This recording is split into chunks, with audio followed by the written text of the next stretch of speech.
Hello, and welcome to the first segment of the 1991 Coach's Corner Show. I'm Dave Hilbert, IPFW Sports Information Director, and today my guests are IPFW head women's volleyball coach Lisa Sheehan and IPFW head soccer coach Troy Rushing. Both coaches are gearing up their teams for Great Lakes Valley Conference play in 1991. The women's volleyball team is off to a 5-5 start. However, the Dons have lost 3 of their last 4 matches. Now, Lisa, what do you think the Dons need to do to get the team back on track? Well, internally, we definitely need to serve and we need to pass better than we did. When we were up in northern Michigan 2 weekends ago, the kids played pretty well. We came back to our place and had almost a home court disadvantage with the fans and the noise, and being in front of your home crowd has a different type of atmosphere for the kids to play under. And we didn't handle that very well. So we spent a lot of time this week serving and passing and talking about the things that we needed to do. And those were the 2 keys that we definitely needed to do. And 23 service errors in 1 match alone is something that I as a coach need to look at and go, okay, we need to gear up practice and start doing other things different than just running offense. Okay. What do you think your team needs to do to stay in the hunt for the postseason berth, as you guys right now are ranked 5th in the Great Lakes region? I know Northern Michigan is 1st, Ferris is 2nd. Both those teams are from the Great Lakes Intercollegiate Conference. Right. Then you've got Ashland from our league 3rd, and you guys are 5th. Right. So what do you think you need to do just to stay in the hunt? Well, to look at that optimistically from my point of view, for those teams that are above us, we still get an opportunity to play. Yes, we are going to play them in their home gyms, which right now is not a disadvantage to us because of the fact that we just played up in northern Michigan. But we still have the opportunity. Our own destiny and our future is in our hands. And that's something that's different than what we went through last year. Last year at the end of the season, we didn't have a choice. We played to the best of our abilities. We won 18 of our last 20 matches, and then we had to wait for someone else. Now it's in our hands. The 4 teams above us, we get to play. We have an opportunity to beat them, and then it becomes an academic question as far as the postseason bid goes. Right. Okay. And how do you think your team shapes up in the conference this year? You guys have won the league 5 out of the last 7 years. You're the defending champion. I know Ashland's, like we said, they're ranked 3rd in the region. They won the Mark IV Classic this weekend. You're just starting conference play with Northern Kentucky, Indianapolis at home this weekend. We just wanted to get your thoughts. And I look at us in Ashland right now, and Ashland is playing very well right now. They're 10-0 and have only lost 2 games in their first 10 matches, so they're playing really well. To look at us as we match up against Ashland, though, I think we are a lot deeper than Ashland. We have a better team than Ashland does. Ashland has two strong players, Bobby Pugh being one of them, the 6'3" girl that runs middle for them. But I think that when we get on track, that there's not a team in this conference that can compete with us. And that's what we need to work on, and that's what the kids need to feel too, is that no matter who steps on that court against them, we are better. And we've got to prove that, and we've got to work so that when the kids get in a crunch situation or the kids get in a pressure situation, that it doesn't matter, that they'll go through it. They'll go back and they'll bang on the ball when they serve it. They'll go back and they'll hit the ball hard. And they've got to realize that and play like that. Lewis right now is struggling. Their season and their schedule right now is a little bit tougher than what ours was to begin with. They've been in 2 really tough tournaments right now, and they're sitting at a 2-8 record. So I'm not sure what we look at from them. Northern Kentucky right now is middle of the road. But those have been notoriously the top 4 teams in our conference, and those are the teams that we need to look out for. Bellarmine down in Louisville has been playing really well, and the 2 coaches down there have done a great job of building that program into a top-notch volleyball program. They need to play a tougher schedule yet in order to compete with the people that we compete with, but you never know. On any given day, those are the teams that you have to watch out for. But as long as we're prepared and as long as we're willing to give everything we've got, you know, I look for us to be right where we were last year. Okay. And you're a member of the committee that puts together the regional rankings, and I know a lot of people are, ever since I've been into business, people come up to me and they want to know how those rankings come about, who sits on the rankings, how they're determined, and I was wondering if you could tell us a little bit about what goes on behind the scenes there. The NCAA poll, there's its members are 20 strong, and then each one of those members is a representative of a smaller region. And I sit on a regional ranking committee with Sue Martinson, the coach from Ashland, Jill Hershinger, the coach from Ferris State, and Jim Moore, the coach from Northern Michigan. And the 4 of us get on a conference call on a Tuesday morning at 8 o'clock, and we go over all the scores from our entire region. And then the 4 of us must sit down and rank our teams in our region. And, you know, like you said, we are 5th in our region right now, and that's what our committee decided. Then Jill, who is the head of our committee, takes that to the national ranking conference call the following day, and then that's where we come up with the top 20 in the nation. And it's very political, and very tough when you look at it from a GLVC standpoint and a GLIAC standpoint, and those are our conferences. And the people that represent these committees have notoriously been from the stronger conferences. Well, right now, you know, we have 2 people from the GLVC sitting in on our regional ranking committee, and that helps. You know, Ashland is on it, and IPFW is on it.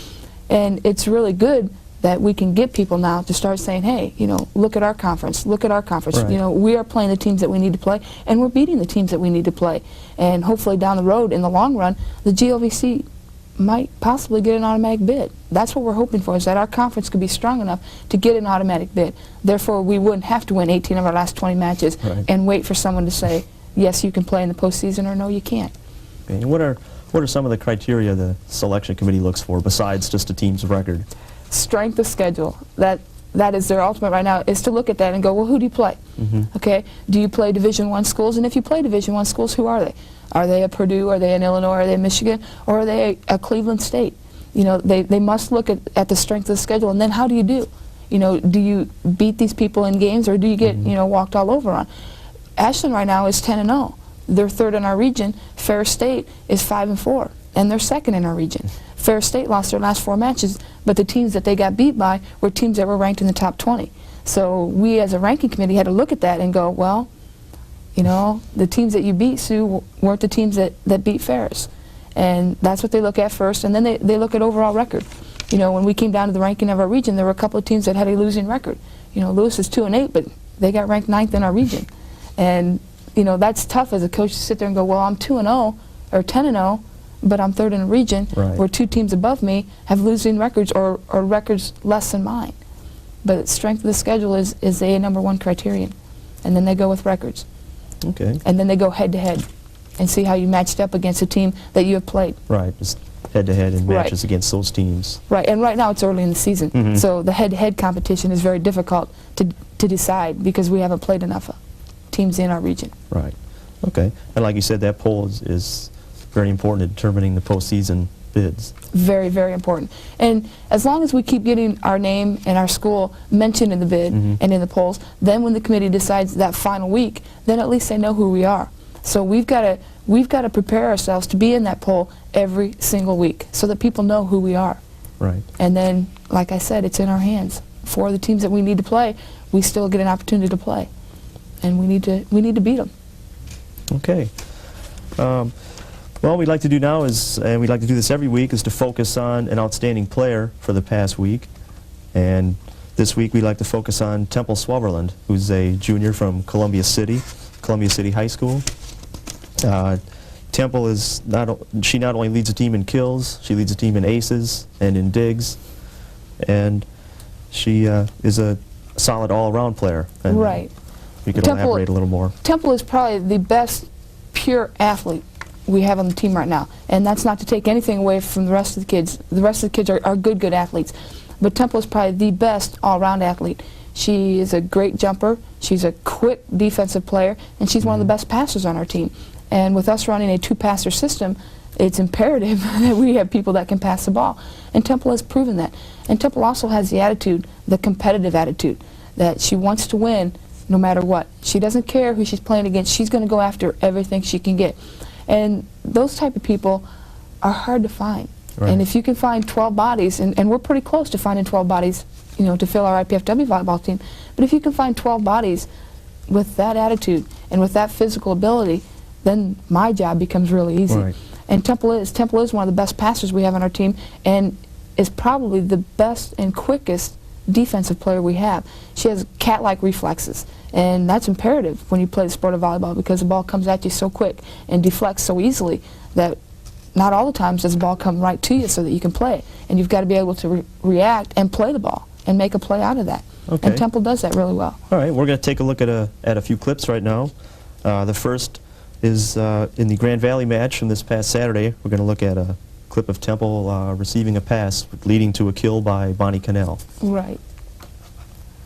Yeah, here you'll see Temple is number 12, and she's passing right back. She just passed the ball right there. Jill sets the ball to Bonnie, And like I said, the game becomes easy when we can pass the ball, and Temple does that for us. Temple's a great, great passer, and when we do pass, our offense is there. And over the weekend, we struggled a little bit with that. We were nervous, yes. It was hot, yes, but we struggled with that. And when our passing is off, our sophomore setter has a little bit of problem setting the ball. Anybody would. So it's imperative that we pass well, and Temple does that for us.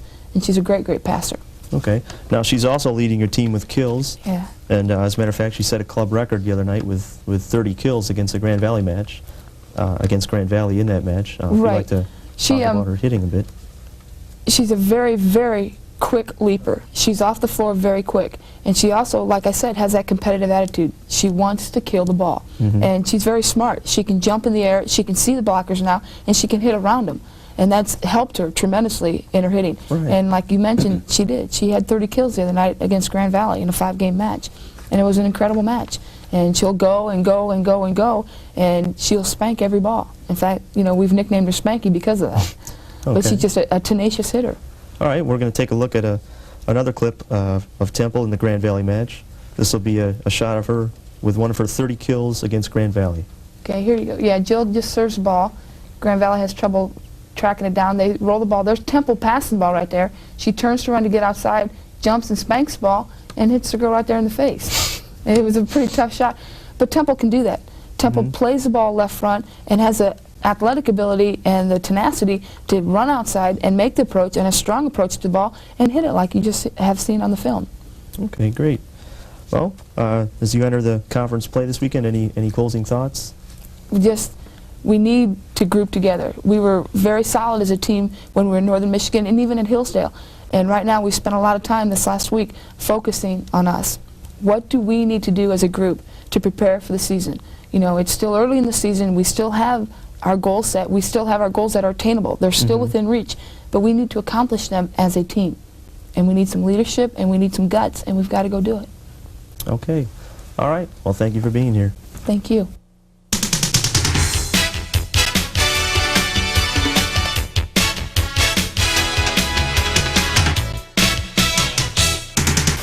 There is no artificial substitute for human blood.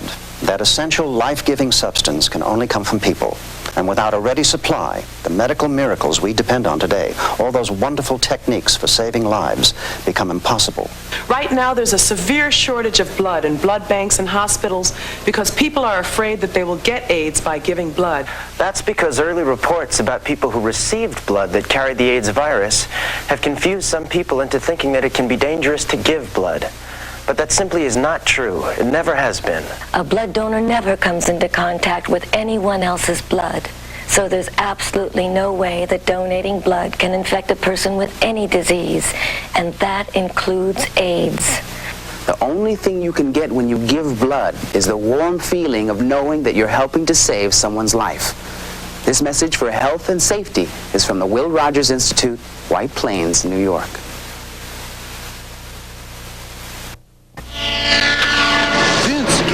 Safety belt test at 9. Hurry. Not another windshield taste test. Count me out. What? The old pro backing down from a motorhome? Nothing like that. I'm just tired of trying to convince people to wear safety belts. No one's listening. Safety belt saved Barbara Mandrell. You're right. Someone listen. Let's hit the road. You hungry, partner? Let's do some donuts on the way in. Good idea. You could learn a lot from a dummy. Buckle your safety belt.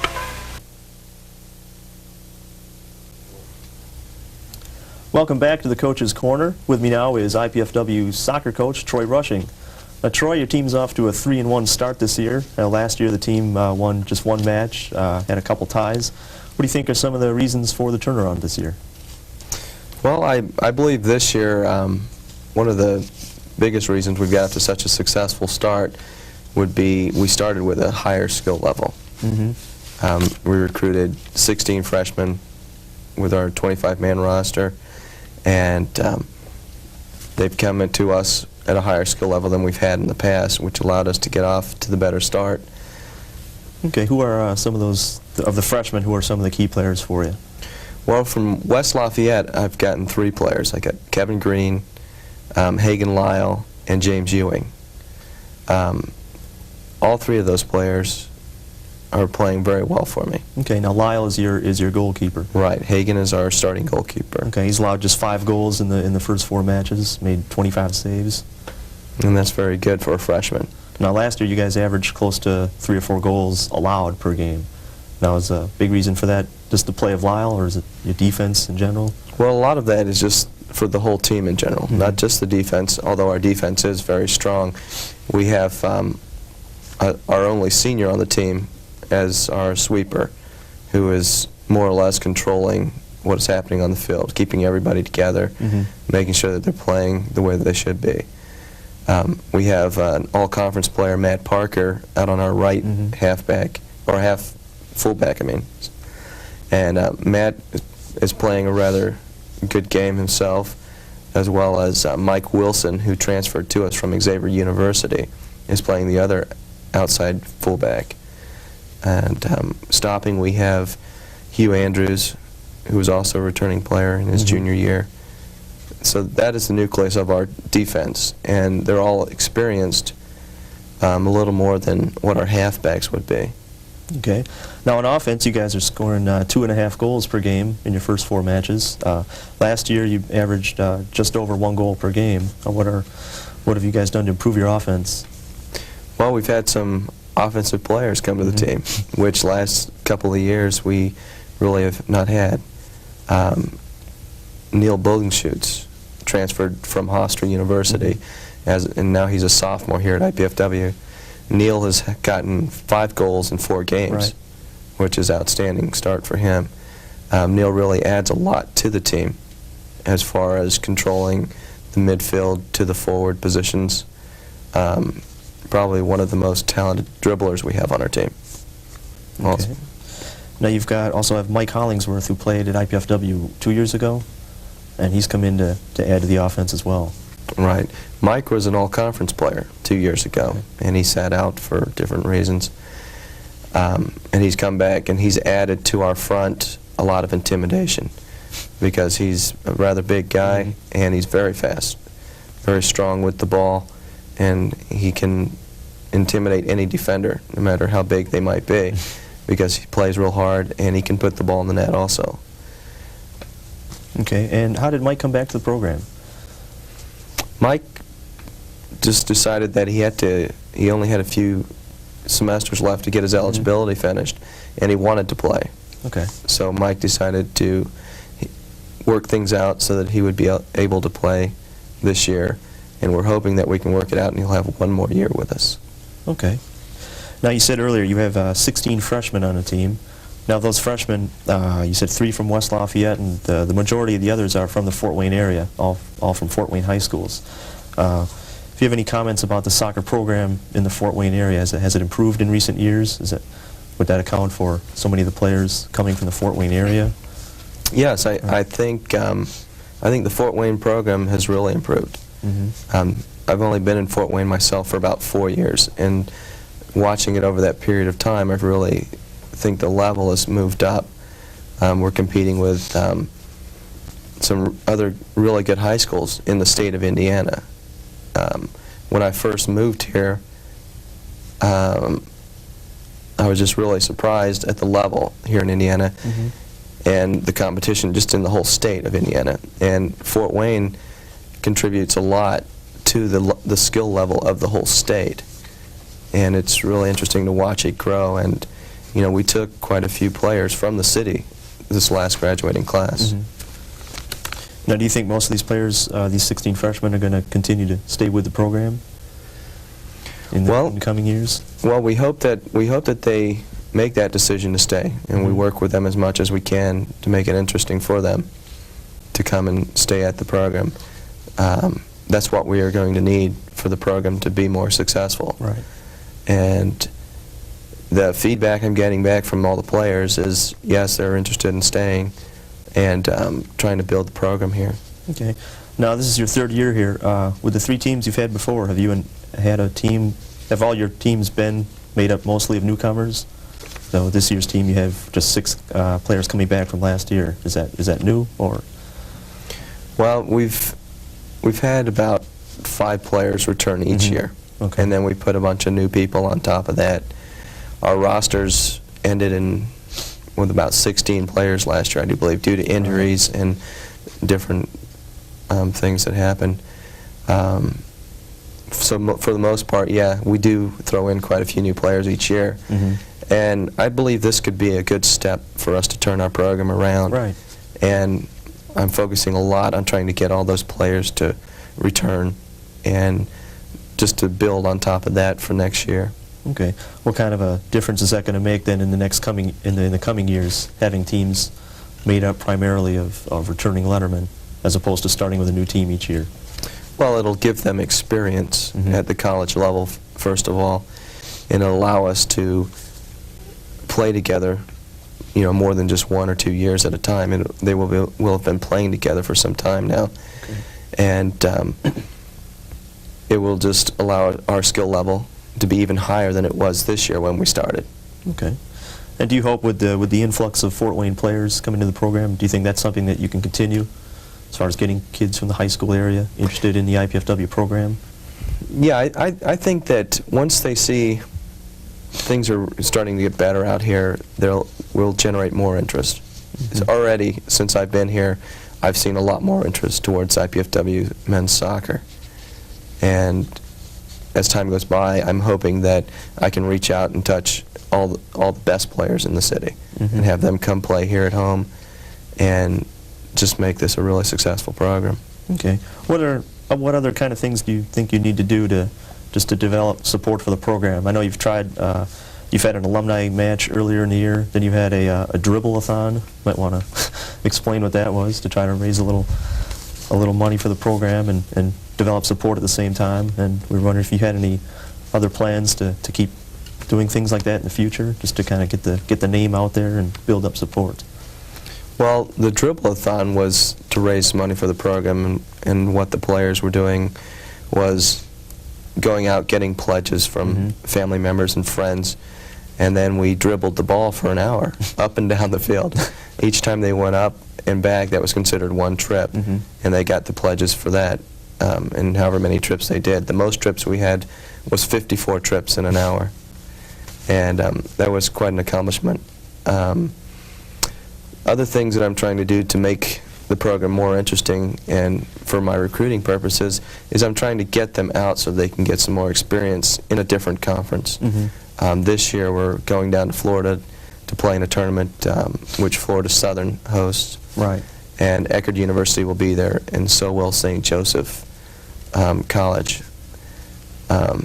Each year I'm going to try to allow some kind of a trip like that, which will be inspiring for new kids to come in, and I'm going to also schedule it towards the end of our season, so it is something that they can reach for and they can try to get onto that traveling team so they can make those trips.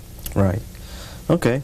Well, this weekend you open up play in the league with Bellarmine on Saturday, Northern Kentucky on Sunday, and just wanted to get your thoughts on how you see the GLVC season this year. Who you think are going to be the top teams? How you think you guys might fare? I know a lot of the teams bringing in new players. It's always kind of tough this early, but any thoughts you might have on the league this year? Well, I'm hoping that everybody didn't improve as much as we did, first of all. Definitely University of Southern Indiana is going to be the top-notch team in our conference. I think Lewis is doing rather well also. They've played a couple of the St. Louis teams. Missouri Rolla is right in that area, and they tied them 1-1, and they beat another of the St. Louis teams. So I think Lewis might be something to be concerned about this year. The teams in our conference I'm expecting to beat would be like University of Indianapolis, Bellarmine College, Kentucky Wesleyan. I think we should be able to beat Northern Kentucky. I look to finish in the top 4 spots in our conference, so that we may host the first round of the GLVC here at home. Okay. And you also have 3 Division I teams on the schedule. One of them at home, Eastern Michigan, on October 9th. You also play at Western Michigan and at Valparaiso. Is that an attempt by you to try to upgrade the schedule a bit? Right. I've put those teams on just simply for that purpose. I don't think that we're at a national level schedule of getting national ratings or anything like that, playing the schedule that we play. It is a very tough schedule, but I do believe if we can conquer this schedule, then we'll take that step to include teams like Oakland, Gannon, Lockhaven, Mercy Hart, and then we will include those in there, and we'll be definitely doing much better as far as getting into the national exposure. Okay. And while we're wrapping up here, we'd like to do what we did with the women's volleyball team, and that is highlight a couple of your key players. Now, you mentioned Neil Bogenschutz earlier. It's your leading scorer with 5 goals in 4 games. Had 3 goals against Indiana Tech. And you mentioned Brendan McCormick earlier. He's a senior who you feel is the anchor of your defense. If you'd just like to speak about Brendan for a little while. Well, Brendan has dedicated a lot of time to the school. Being here, this is being his 4th year. I know he wants to see a winning season, and he's really trying to help all the younger people understand what it takes to get into the mode of being really competitive at the college level. And Brendan is more like our quarterback, just to compare to football maybe. He would be our quarterback of our defense. He controls, you know, who should be marking, and he also gets the ball to change directions, and he's just in complete control back there. Okay, and what kind of impact does he have on the younger players? Well, he tries to motivate them. First of all, just to get into the game, to understand the game better, and just tries to, he's just kind of a figure that they can look up to and respect, because he has had this being his 4th year of college experience. Okay. All right, well, thanks a lot, Troy. And we'd like to wrap up the show this week. Thank Troy Rushing and Lisa Sheehan, and we'll be back next week with Lisa Sheehan and Troy Rushing again. Thanks for tuning in.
IPFW Sports Information Director, and this week we'll be visiting with IPFW Head women's volleyball coach Lisa Sheehan as her team prepares itself for its final weekend of regular season play, as well as the upcoming Great Lakes Valley Conference tournament.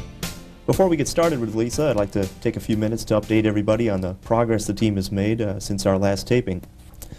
IPFW enters its final weekend of regular season play with a record of 22-10 overall. This marks the second consecutive 20-win season for IPFW and the 10th 20-win season in the program's 11-year history. In Great Lakes Valley Conference play, IPFW finished the regular season with a record of 8-1 in conference matches. That places them in a three-way tie atop the conference leaderboard with Ashland University and Bellarmine College. As a result of a tiebreaker, which Lisa can explain in a moment, Ashland earned the #1 seed and the right to host the GLVC tournament in Ashland, Ohio on Saturday and Sunday, November 16th and 17th. IPFW claimed the #2 seed, Bellarmine the #3 seed. Southern Indiana, which finished with a league record of 6-3 and 4th place in the conference, will be the 4th team invited to the Great Lakes Valley Conference tournament. As a result of the seedings in the GLVC tournament's first round, Southern Indiana will play Ashland, IPFW will face Bellarmine. Now Lisa, congratulations on another outstanding GLVC season at an 8-1 record. Now that one loss, interestingly enough, was to Bellarmine, your first round opponent in the GLVC tournament. Now what was your reaction and what was your team's reaction when you learned that Bellarmine, the only team that beat you in league play, would be your first round opponent? Realistically, I think it has an advantage for us because of the fact that Bellarmine beat us, and we look at that match as a match that, yes, we lost, but a match that we really should not have lost. We were in the 5th game and we were up 13-9 in rally scoring, and I don't know if you're aware of rally scoring. Every point and every serve is a point, right. And when you're up that far, it's almost a given that you should be able to win the match. And when you're up 13-9 and cannot win the match, it's a thing that you look at and you go, well, yes, we should have won that match. So I think it's an advantage for us because it's a grudge match now, and the kids want to prove to themselves and to Bellarmine that we can beat them. Okay. What were some of the factors that accounted for your loss in that match? Did your team do anything different? Did Bellarmine do anything surprising? Was it playing on the road? Oh, I can't say that it was playing on the road because we played on the road all year. Right. There was a number of things. It was the first time that we played on a Sunday. We traveled down there on a Friday night, and we played Kentucky State on Saturday and then played Bellarmine on Sunday. And Bellarmine plays well. It's a very good team that plays at home. And just a lot of things. Bellarmine was a team that played down there and played out of their minds, played really, really well. And we did not play well down there. What are some of the strengths and the weaknesses of Bellarmine, just having seen them and played them? Their biggest strength right now, I think, is their defense. They're a very, very tenacious defensive team. They'll go after every ball.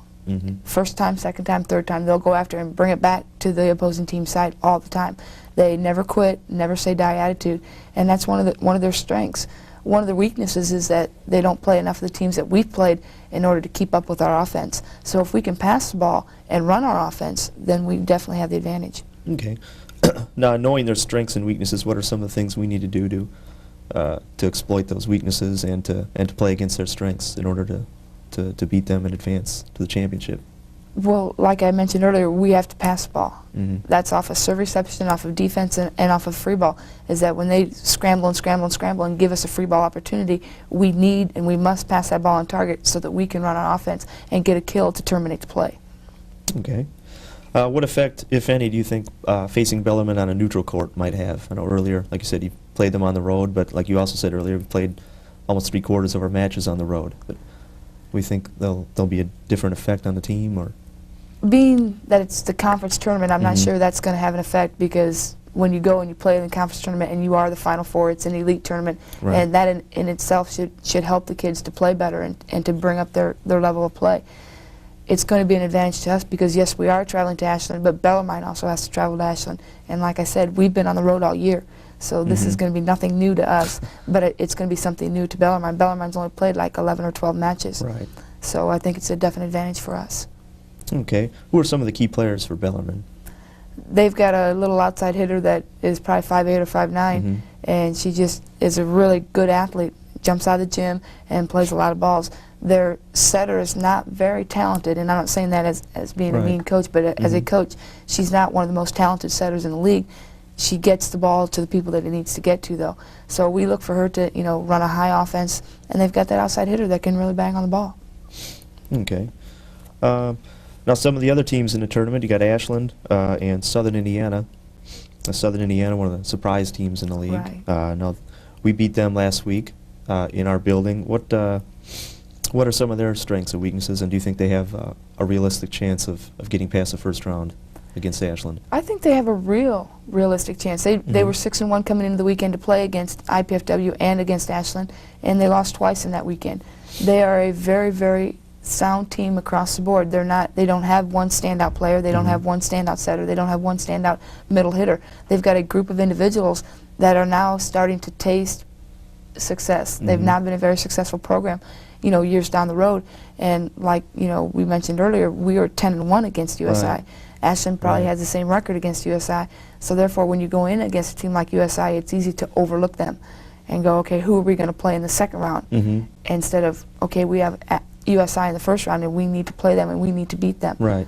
So they're a very good team, a very sound team, and they could easily take over Ashland. Okay. Now, they had, if I can recall, they had one of the smaller teams that we've played this year, at least of the conference teams. How does a team like that compensate for that, for their lack of size? Defense.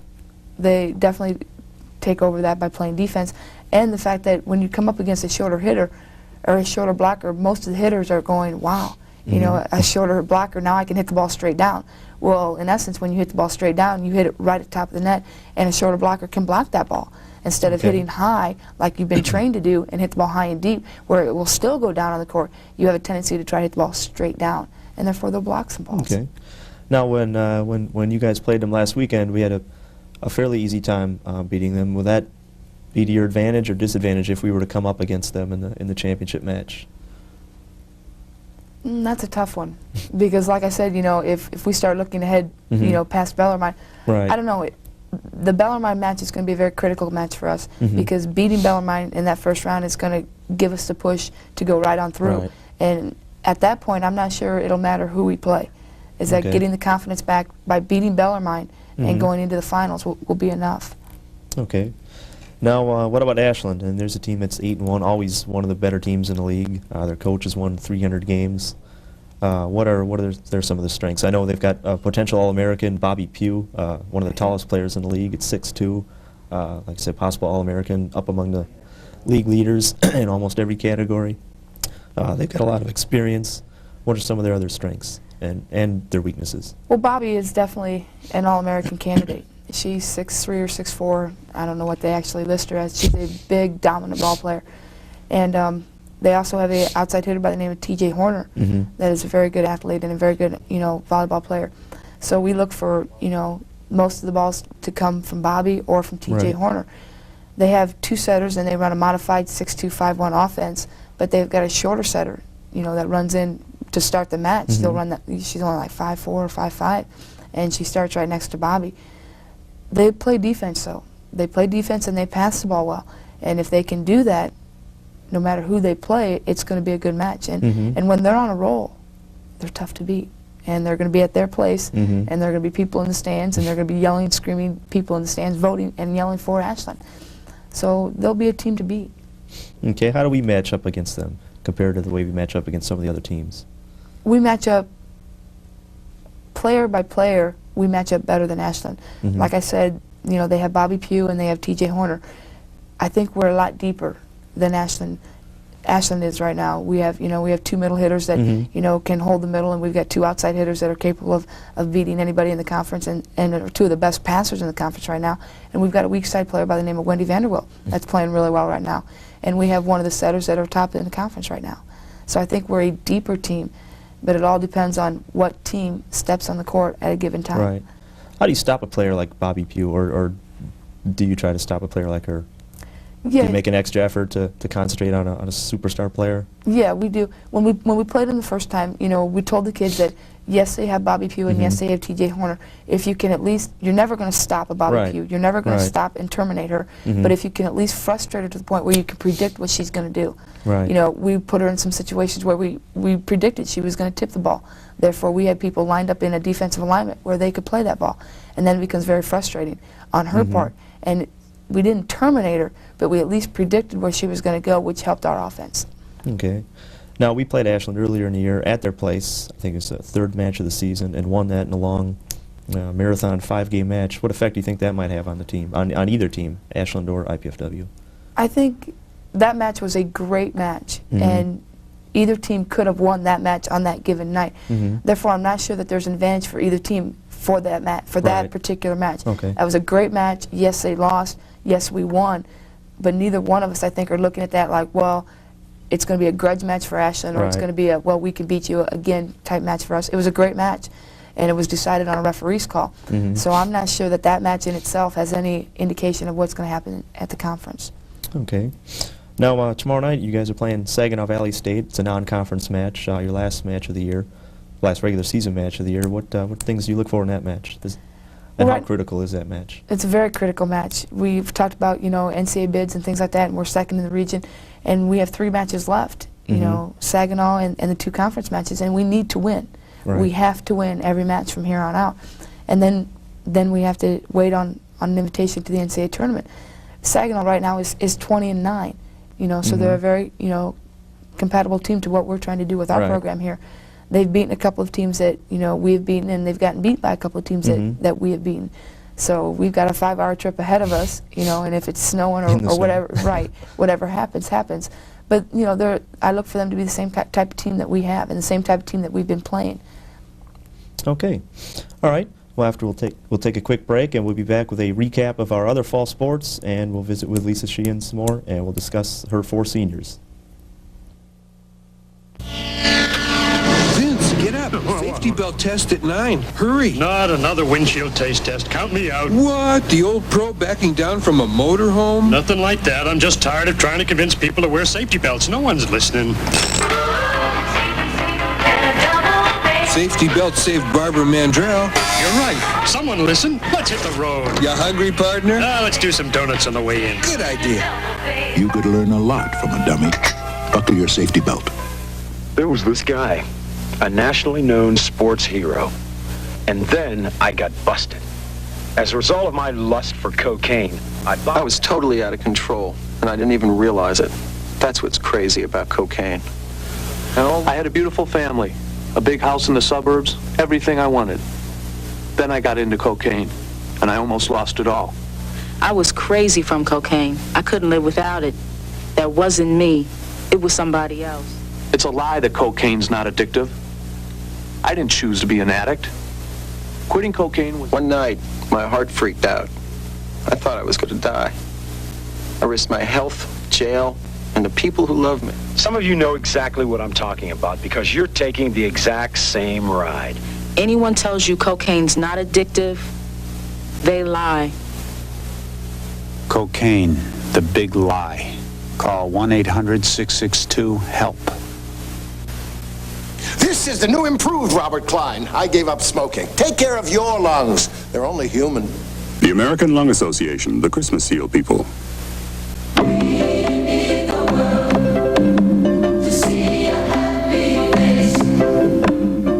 Their lives are fuller thanks to health care, water, and food provided by you and the Interfaith Hunger Appeal.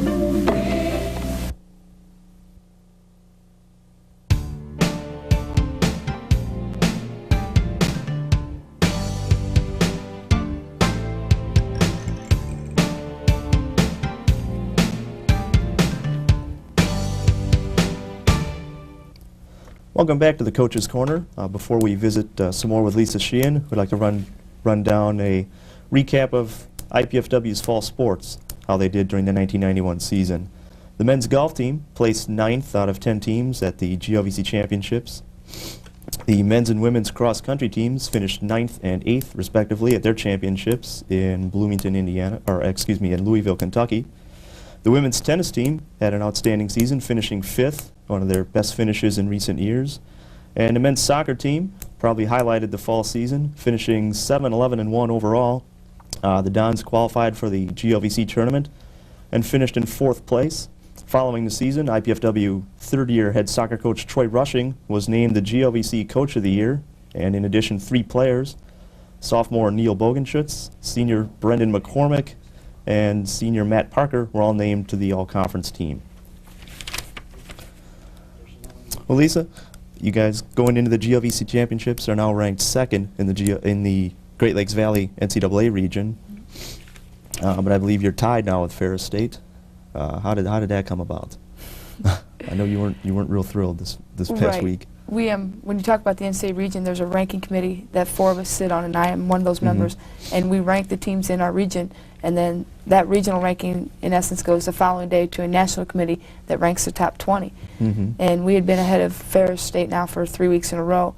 And Ferris went out to the Air Force Academy and played in the tournament out there, came back with a record of 1-4. But hearsay had gone on that Ferris, could be playing well, and they might take 2 teams out of our region. And they started talking about moving Ferris up to second in our region, on the basis of the fact that they were going to get 2 teams out of our region. Right. It was very, very hard for me to sit there and listen to that and understand, the things that were going on, that they were, talking about maybe moving us to third on the basis of that. And we had won, our last 6 matches. So we talked for about 2 hours on that ground and comparing IPFW and Ferris State. And we did end up in a tie for second place. So we are tied for second in the region, and then we'll allow the national committee to determine if they do indeed take 2 teams from our region, which is going to be the second team that they take. Now, we had been alone in second place for the last at least 2 or 3 weeks. I guess he said it was Ferris's, although they didn't do very well, at least with a 1-4 record, it was the competition they played and how well they did against that competition. Right, and they played well. They went 16-14 against West Texas State, who's the number 1 team in the nation. They went twice with them that way. And they still got beat. Right. And that's what you have to look at it as a committee. You have to look at the fact that, okay, yeah, they played well. Well, did they win or lose? Right. We played well down in Florida, but we didn't beat Metro, and we didn't beat Florida Southern. Right. Yes, we played well, but you still need to beat those teams in order to get ranked. And now they're, I believe in 4 of the matches that they lost, they only went to 4 games in 2 of them. Right. And the other ones were 3-game matches. Okay. Who are some of the other teams that are behind you, and do they have any realistic chance of moving ahead of you or Ferris in the region? Well, Grand Valley is ranked below us, and I'm not sure that they can move ahead of us. Okay. Well, barring if we win our last 3 matches. Right. Okay. Right. Everything that I say here is, Right. barred on the fact that we have to win our next 3 matches. Grand Valley is ranked below us, and I'm not sure that they can beat anybody. There's nobody left on their schedule to beat to move them ahead of us. Ferris State plays Northern Michigan twice, and if Ferris were to win against Northern Michigan, who is number 1 in our region, that might move them ahead of us, and break the tie. Yes, we can beat Saginaw, and yes, we can beat, the 2 teams in our conference, but it's not the number 1 seed in our region. Therefore, Ferris could eventually break the tie by beating Northern Michigan. Saginaw Valley is below us right now in the region, so the match that we play against them is going to be very important as far as who's going to, end up 2nd or 3rd or 4th in the region. Wayne State is below us. Ashland is below us. So there are a couple of opportunities, depending on what happens, on whether the seedings end up with us in 2nd or maybe something different. Okay. Now, what has the committee generally done in the past, in recent years, as far as number of teams they take from this region? Because I know last year we won the league, won the tournament, and still didn't get a bid with a 26-9 record. Right. They the national committee that you talked about, they take 20 teams to the NCAA tournament, and right now there's only 1 team in our region that is in the top 20. But there's only 5 teams east of the Mississippi that are in the top 20. Okay. And there was a lot of upsets in that Air Force tournament last weekend. So when the polls came out yesterday, there should have been a lot of jumping around and a lot of mumbo jumbo and a lot of new teams into that top 20. I have not gotten the results of that top 20 yet to see whether we've gotten 2 or maybe even 3 teams now. Because if Ferris and IPFW are equal, the chances of getting both teams in there could be really good. Right. Okay. Now, last Friday night was kind of a special night at IPFW. We honored our 4 seniors, Kristen Gorsline, Wendy Vanderwilt, Denise Scheiman, and Jana Plummer in a pregame ceremony. I'd like to talk a little bit about those 4 players, and all 4 of them have been with the team for 4 years. They weren't transfers, they played all 4 years here. And starting with Wendy Vanderwilt. Now she's leading or she ranks among the conference leaders in several statistical categories, ranks among the IPFW career leaders in just about every category. Now, what has she meant to the team this year? Wendy has really, really come along as a player, both in the front row and in the back row. And there's going to be some opportunities here that we'll see later where Wendy is an attacker out of the back row. And she has added a dimension to our offense that we have been missing in the past few years. But she's really matured, not only as a volleyball player, but as a person. And she's added a lot to our program because of that. She's become a much better blocker. She's learned to play defense, which has always been one of her weakest points, but she's learned to play defense and has learned to like to play defense. And then she's also become a big attacker out of the back row. Okay. How would you rank her among the back row attackers in the league? She has to be the top attacker out of the back row in the league right now. She's probably the only attacker out of the back row that attacks the ball. And here we go right now, if you'll see on the film, in this long rally here, we're going to get an opportunity that Jill will set the ball to Wendy. Wendy will jump from behind the 10-foot line for a kill. And she's done that a lot for us lately. And it's an offensive attack. It's not just a roll, it's not just a down ball, it's an actual attack out of the back row. Okay. Now, Jana Plummer, at 6 foot, another one of three of your 4 seniors, all stand at 6 foot tall. She's been one of your key blockers, also an outstanding hitter, one of the career leaders in hitting percentage. What kind of things has she contributed to the team this year? Well, Jana also is our co-captain, is one of our co-captains with one of my other seniors that we'll mention later. And Jana adds a lot to the team as far as helping them see what the game is all about and telling them and taking them and holding them by their hands and going, this is the way it needs to be. And yes, she's going to block some balls for us, and yes, she's going to get some kills for us. She's one of the best servers in the league right now. She's got a serve that goes right down in zone 5 that is just incredible. Incredible. There's, baseball pitchers serve or pitch knuckleballs. The ball floats at you. Well, Jana serves a knuckleball. Very, very hard to return. But she's become one of the best offensive hitters in the league, and we'll have an opportunity here to watch her hit a 1 ball, which is a quick attack out of the middle. Okay, yes, she gets blocked there, but watch her turn and she'll run. We'll free ball the ball over, come back here, we'll play it up off the top of her hands, we'll play it up, she'll run, drive, and boom. And she does that really well. She's become a very good transition player for us. All right. Now, Kristen Gorsland, another one of your 6 foot players. I believe she's the co-captain. Right. Okay. Now she's again been with the program 4 years. I know she starts, but she doesn't play the whole match. She generally alternates with your 4th senior, Denise Scheinman. Right. Kristen, who is also nicknamed Opie, has been one of the hardest working people that have ever come through the program here. She busts and busts and busts and busts, and she'll do everything we ask of her. And you've alluded to the fact that she doesn't get to play all the time. Right. But she still gives 110% all the time, and it's paid off. Kristen has matured more than probably any player that's come through the program in the last 5 or 6 years. And we'll have an opportunity here to watch her, run a couple of offensive attacks, and she is one of the strongest kids we have next to Bonnie, as far as a hitter and a blocker goes. But she does some things off the court too, and on the court. Not only does she hit the ball, but she signals to our younger kids about what the play is going on, and we'll see that coming up. But okay. And then Denise Scheinman, now she, as I said, is the player who generally alternates with Kristen Gorsland for playing time. Now she doesn't get a lot of headlines because she's a defensive specialist, doesn't grab a lot of statistics, doesn't no outstanding statistics, league leaders, anything like that, but has been a solid player for 4 years. Right, and we talked earlier about the keys to our success in the GLVC tournament, and the things we talked about were defense and passing the ball, and that's what Denise does for us. And we'll see a clip here where she gets an opportunity to pass the ball 3 times in a row, and then we terminate the play on a kill. And the only reason that happened was because Denise was where she was supposed to be and played the ball, and every ball went right up on target where it needed to be. And she does that for us all the time. She comes in and serves the ball aggressively and goes back and plays defense. And that's going to be the key to our success. Okay, and like you said, she's also one of our top servers in addition to her defensive abilities. Right. Now, what kind of things does that add to the team? Well, the only way to score a point right now until you get to the 5th game is to serve an ace.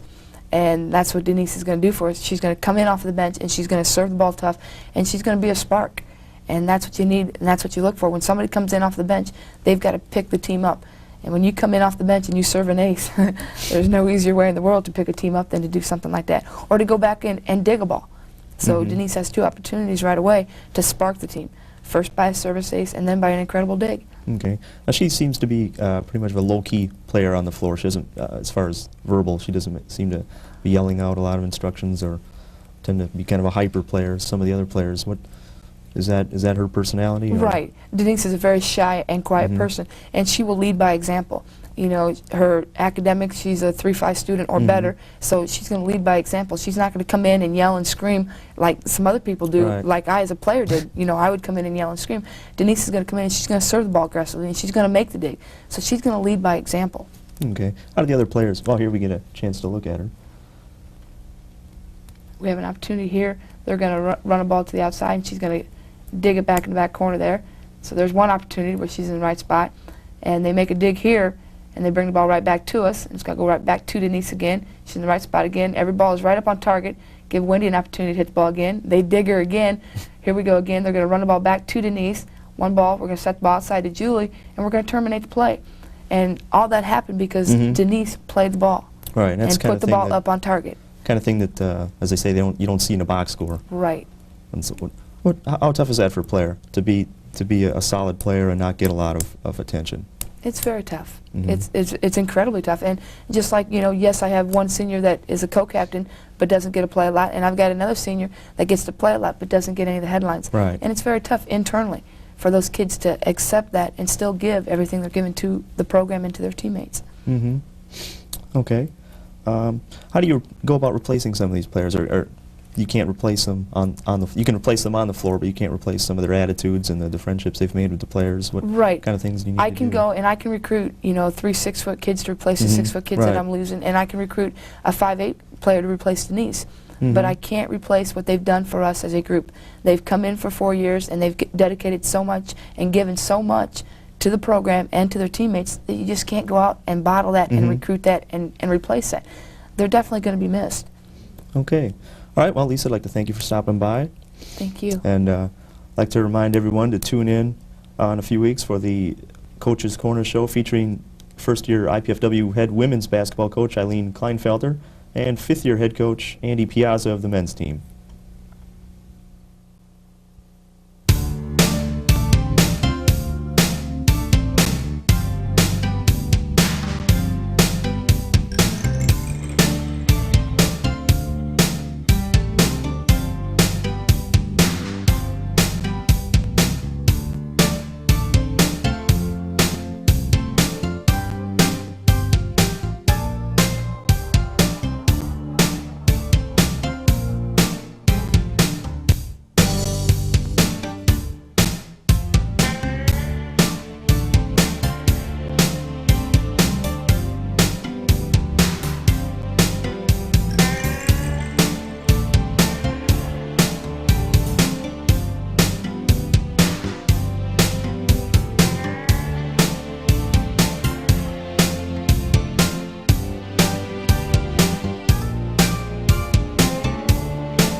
to this week's edition of the Coach's Corner. I'm Dave Hilbert, IPFW Sports Information Director, and joining me this week are both the IPFW men's and women's head basketball coaches, Andy Piazza with the men's team and first-year head coach Eileen Kleinfelter with the women's team. Today we're going to start with Andy. Now, Andy, you guys have been practicing for just about a month now. How do you see your team shaping up? Actually, Dave, probably practicing too much right now.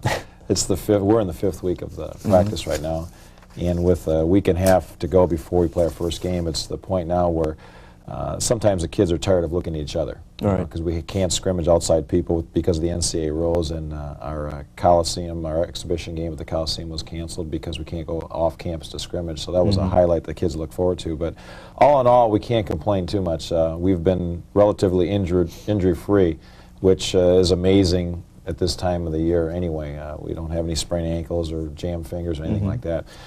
It's easy and it's difficult. It's easy because we have 11 returning lettermen and 4 returning starters. It's easy to get in and out of drills. It's easy to get in and out of offenses and defensives. The difficult thing is the 3 new kids that are here this year. We don't spend as much time breaking down a lot of the things we do, so they have to catch on quicker. And so right now it's the point where we're concentrating more on breaking things down, even though our returning lettermen know everything that's going on, just to make sure that overall we're in sync. Because right now a lot of times in practice we look very good and a lot of times we look very bad. So it's a situation where from day to day we do not know how consistent we're going to be right now. Okay.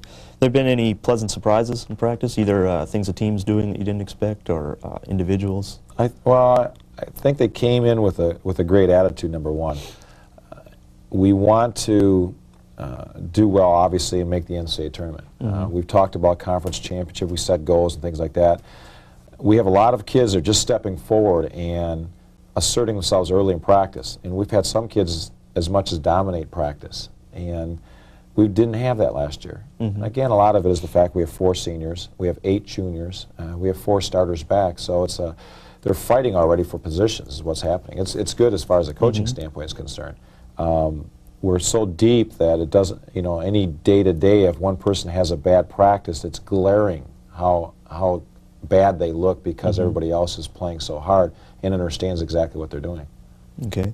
How would you compare the way the team's shaping up this year to some of the teams you've had in the past, as far as just the first few weeks of practice? Well, in the past, if you're talking 2 or 3 years ago, obviously with our national ranked teams, you had very good players who were seniors, and their personalities came out early. They were leaders vocally, they were leaders playing-wise. This year, it seems like we have a lot of people who are capable of doing well, and a lot of people capable of being leaders, but we still haven't had the person that will come to practice every day and be a leader and play well 3 or 4 or 5 days in a row. That's what we haven't had so far, whereas in the past, the very good players would show up every day in practice and dominate practice 3 or 4 days in a row. You knew who they were. Whereas this year you can have any combination of 3 or 4 players doing that. With 4 returning starters, though, we always look for those people to lead in practice, but they consistently have been doing all the right things. Sean Gibson, Doug Ranke have started in the low post for us for 2 years now. They both started as sophomores last year, both started as freshmen. Jeff Smith, he started at point guard last year as a freshman, and he's doing just a great job this year. In fact, a lot of times we do inter-squad scrimmages. We've had referees in, and we've been videotaping, things like that. To this point, in our scrimmaging with officials in game-like conditions, Jeff Smithy's team has never lost. Wow. Yet statistically, he's not head and shoulders above anybody else. He doesn't do anything flashy. If you walked in the gym and watched him for 2.5 hours in an inter-squad scrimmage, you wouldn't say, that kid is so great, we can see why he plays. It just seems like when he's point guard, his team, regardless of what combinations we have out there, does not lose. And Clarence Rich, our other senior returning captain from last year, was a first-year player last year as a junior college transfer. So really we had a freshman, 2 sophomores, and a first-year junior college transfer starting last year. But those kids play the entire year in our back, so it's a situation where you expect those 4 to do a little bit more than the other people because they had to do it all last year. And obviously we know how good they were in February being the nationally ranked teams. Okay, now I know you mentioned you had 4 starters coming back. The one starter you don't have back is Mike Bittman, who was your point guard last year, one of the all-time assist leaders at the school, was a 2-year letterman. Who's looking to fill those shoes? Well, the thing we're going to miss with Mike is the fact that late in the game he was the person that would take the big shot. He would take the three-point jump shot when they doubled down on Doug Ranke, John Honstrutter, Pat Murphy, Sean Gibson, our four-postmen, who are very experienced and been with us for a while now.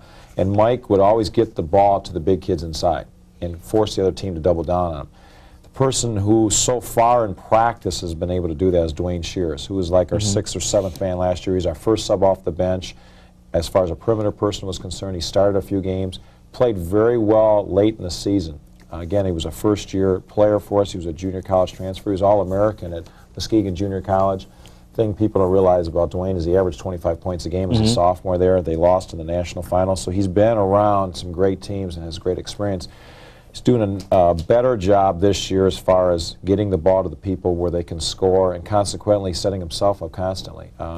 Pleasant surprise, in fact, in an inter-squad scrimmage the other day, his team was ahead 13-4 and he had all 13 points. Oh. Just an opportunity shooter.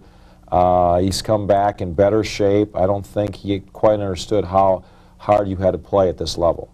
Last year was kind of a shock to him, and then he went through an adjustment period of fitting in their system and learning the league and things like that. So we expect Dwayne Shears to step up and possibly be that 5th starter. But again, Dave, you know, and a lot of our fans know that in our system, we'll play 10 kids. Oh, yeah. And if you're playing well and you're not in foul trouble, you're going to get a lot of minutes anyway. So we're going to give at least 10 kids a shot early in the year of our 14 in games to show what they can do. Okay.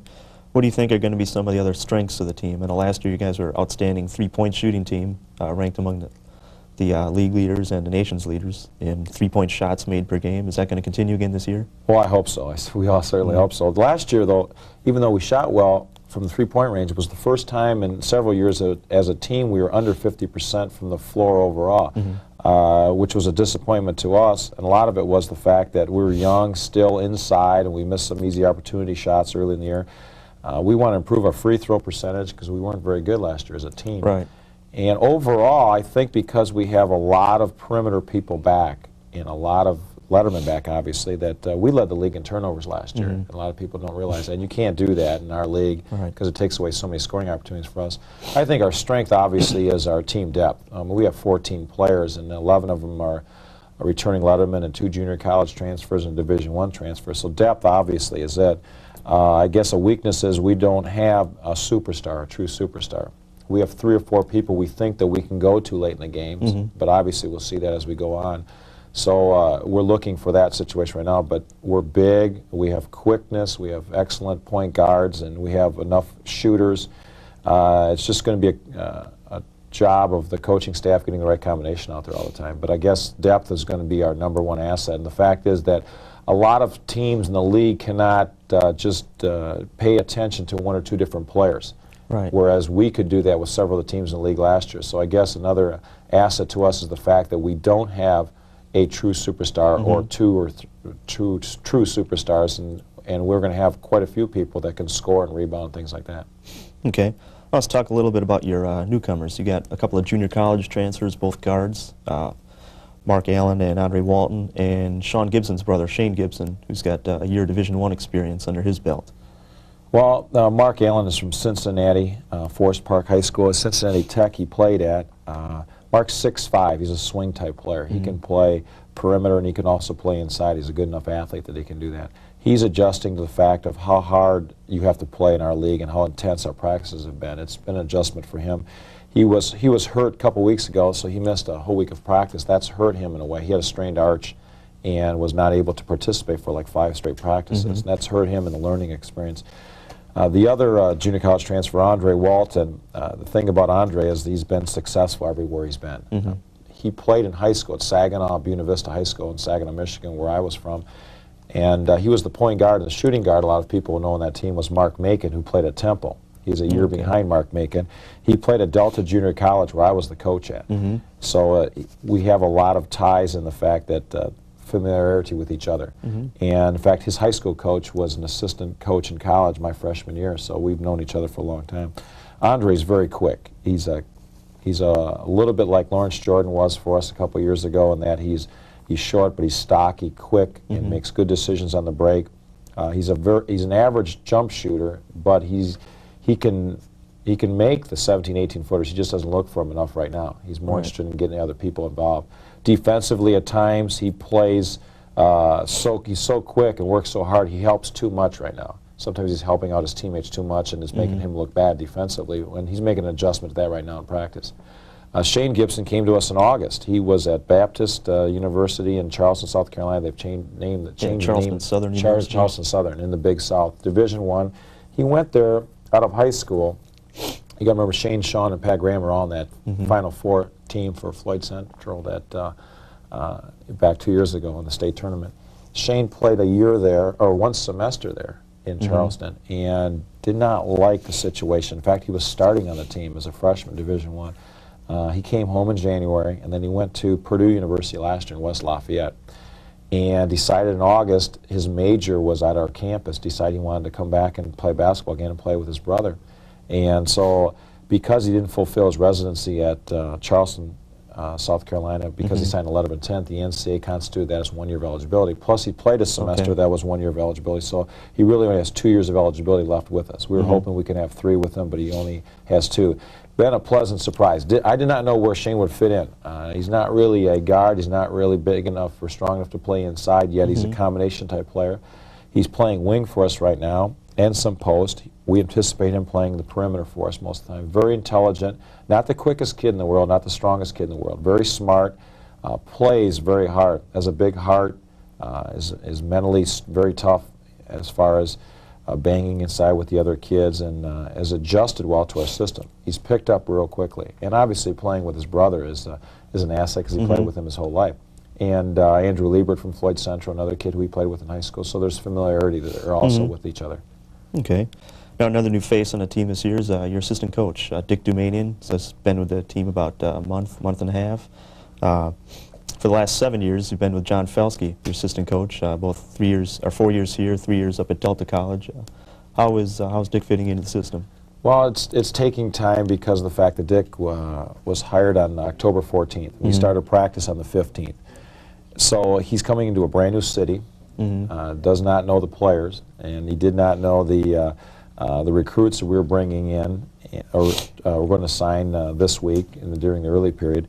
Learning a new system, new campus, new faculty, administration, the whole bit. So it's a tough situation for Dick in that it takes time for him to learn all those things. So he's a very conscientious person, wanting to do everything the right way. So he's taking his time and making sure everything gets done the right way, whether it's a recruit's visit or a letter going home to a potential high school senior, or monitoring our academic progress with our kids, or setting up our scouting system. For example, the other day we were talking in the office, and we're going to scout an opponent this week, and I said that's a good time for us to see him because that's the closest that opponent gets to us before we have to play him. And he had no idea where that town was or who that school was they were playing. So it's that kind of situation where it's going to take some time for him to adjust.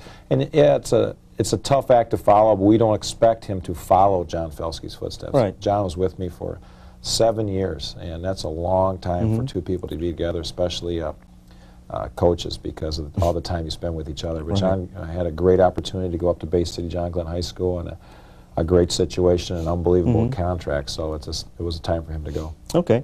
Well, Andy, I'd like to thank you for stopping in with us, and we're going to take a break. When we come back, we'll be joined by Alan Bings, who will give us a fall sports recap, and then we'll visit with IPFW first-year head women's basketball coach Eileen Kleinfelder. Thanks, Dave. Hi, I'm Alan Bangs. Here's a roundup of Indiana-Purdue-Fort Wayne fall sports. IPFW head soccer coach Troy Rushing has been named the 1991 Great Lakes Valley Coach of the Year, the league announced last week. Rushing guided the Mastodons to a 7-11-1 mark in regular season play, good enough for 4th place in the GLVC. IPFW also advanced to the semifinals in the GLVC tournament before being beaten by Lewis University. All this comes after the Mastodons finished last year with a record of 1-15-2 without winning a single league match. 3 Mastodon soccer players were named all-conference this year. Senior defenseman Brendan McCormick, sophomore Neil Bogenschutz, and junior Matt Parker all took all-conference honors this year. This weekend, the IPFW Lady Dons will try to defend last year's championship in the Great Lakes Valley Conference volleyball tournament. On Saturday, IPFW takes on Bellarmine College in Ashland, Ohio. Should the Volleydowns win that match, they will take on the winner of the match between host Ashland and Southern Indiana for the GLVC championship. Should IPFW lose, they will meet the loser of the other semifinal in a consolation match. The consolation and championship match will be played on Sunday. IPFW concluded the regular season with a record of 22-11. In Great Lakes Valley Conference play, IPFW finished the season tied for first with a record of 8-1. IPFW women's tennis, cross country, and golf recently ended their 1991 seasons. The women's tennis team ended the season with a 5th place finish in the Great Lakes Valley Conference tournament. In cross country, the Mastodon men finished 9th of 10 teams, and the women finished 8th of 9 teams in the GLVC championships. The men were led by Sam Nolan with a time of 34:26, while the ladies were led by Sarah Shaney, who posted a time of 21:08, her best of the season. And the golf team finished 9th of 10 teams in the Great Lakes Valley Conference tournament, posting a team score of 991 at the Purdue South Golf Course, I should say. And finally, 10 IPFW student athletes were named to the 1991 Great Lakes Valley Conference Fall Academic All-Conference team. Representing men's cross country from IPFW was Rob Baller and Jason Douglas. From women's cross country, Colleen Garcia and Sarah Shaney. Kevin John represents men's soccer. Kathy Dunwitty and Wendy Schmeling represent women's tennis. Women's volleyball placed 3 of its members on the all-academic team, including Temple Swaverland, Denise Schumann, and Joy Thayer. Right now, let's rejoin Dave Hilbert with more Coach's Corner.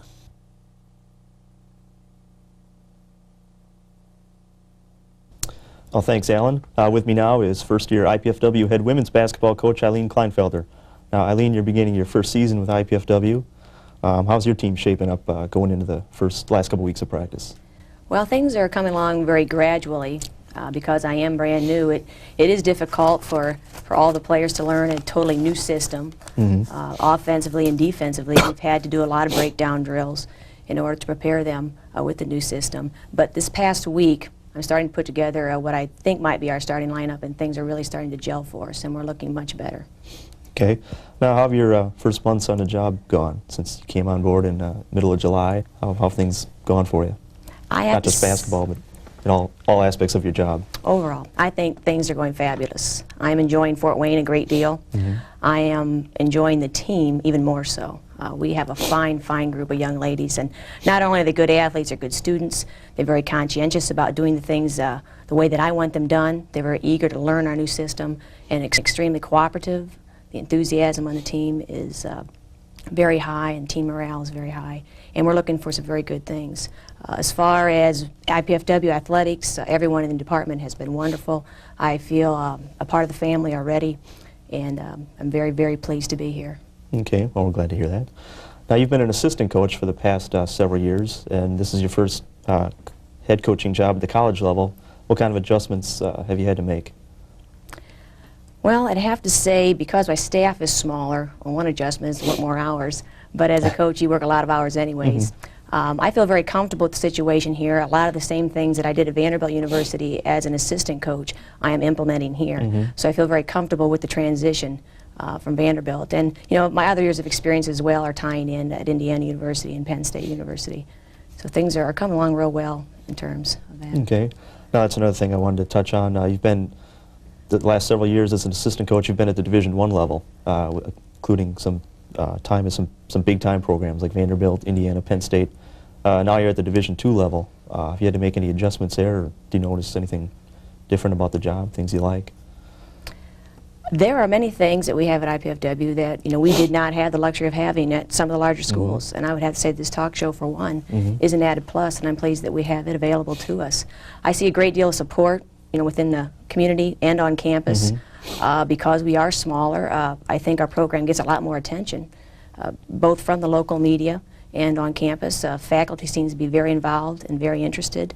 Our chancellor is very interested in our program, and she's already met with our girls and wished them well for the season. So I feel like we're getting a lot of support, a lot of interest. We are somebody.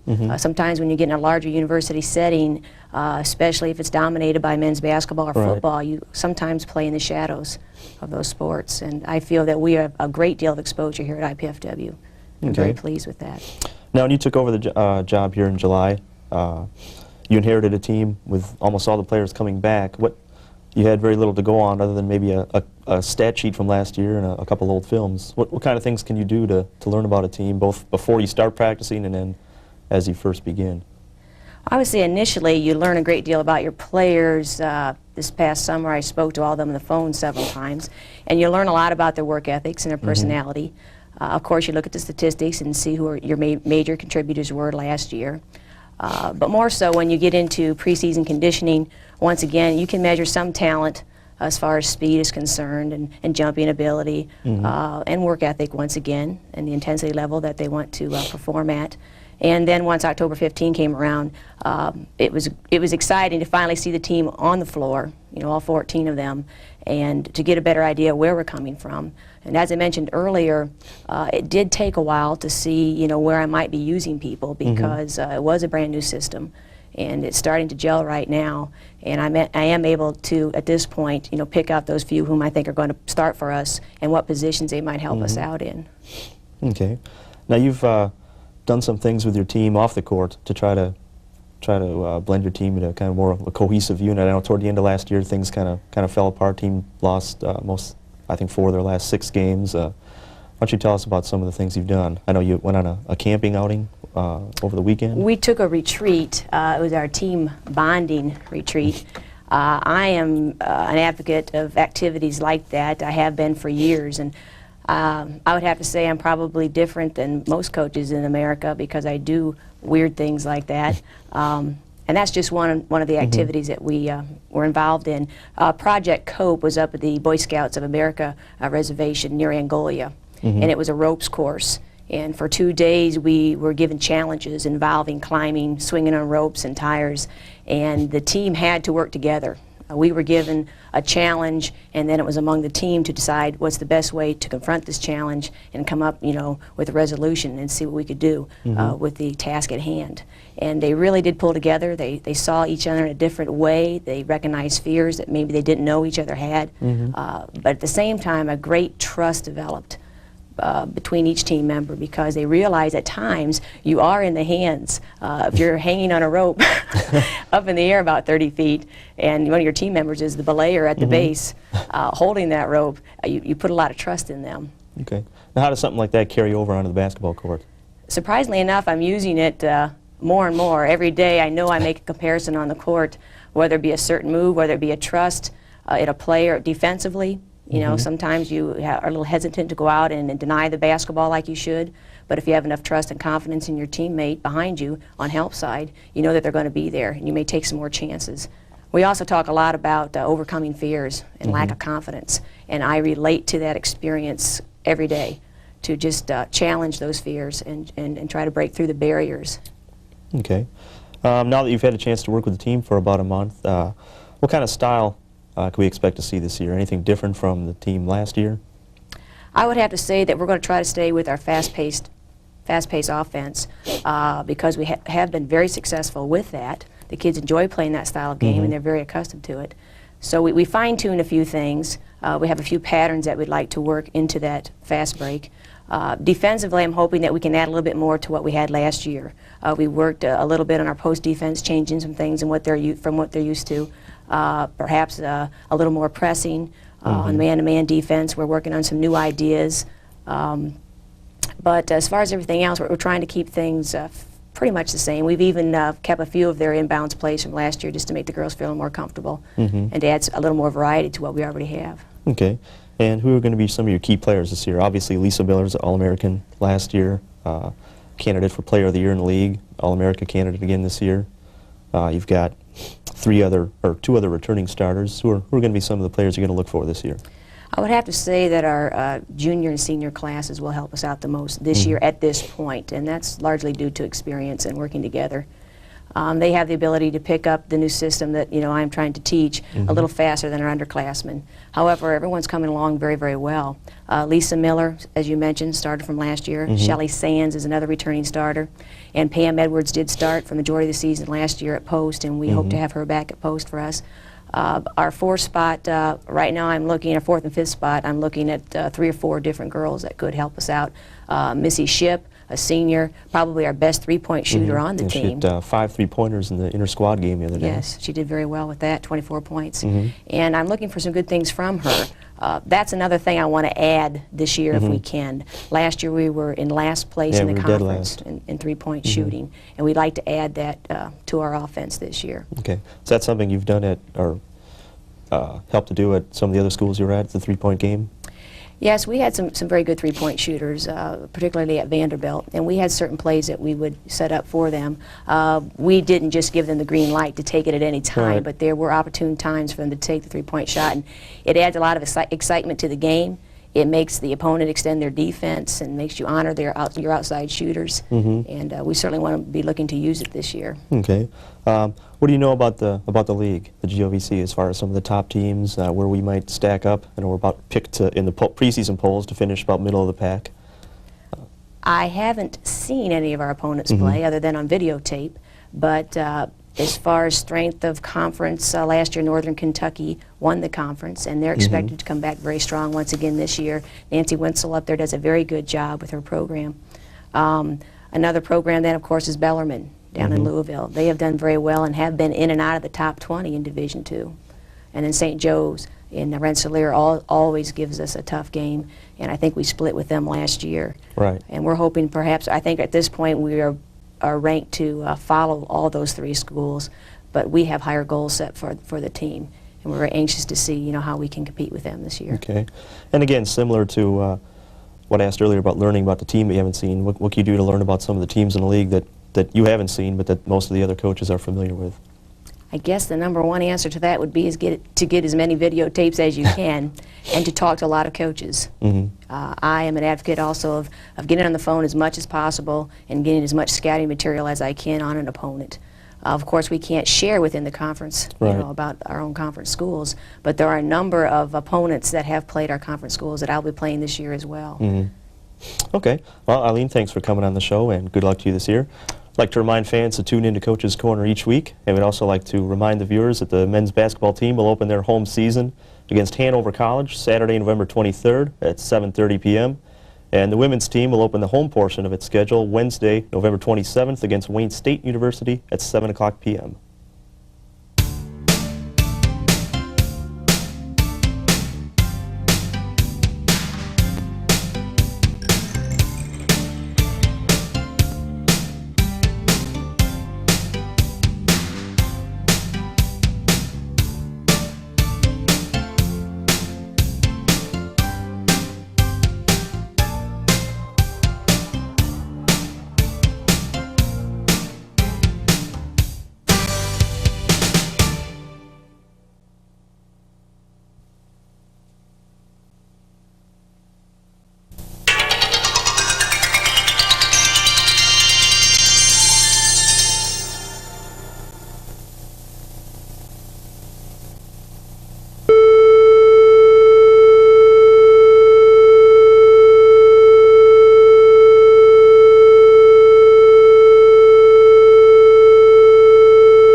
Hello, welcome to this week's edition of Coach's Corner. Today we're at the Days Inn in Fort Wayne off Lima Road at the IPFW Tip-Off Basketball Luncheon, and we're going to start out talking to first-year head coach Eileen Kleinfelder.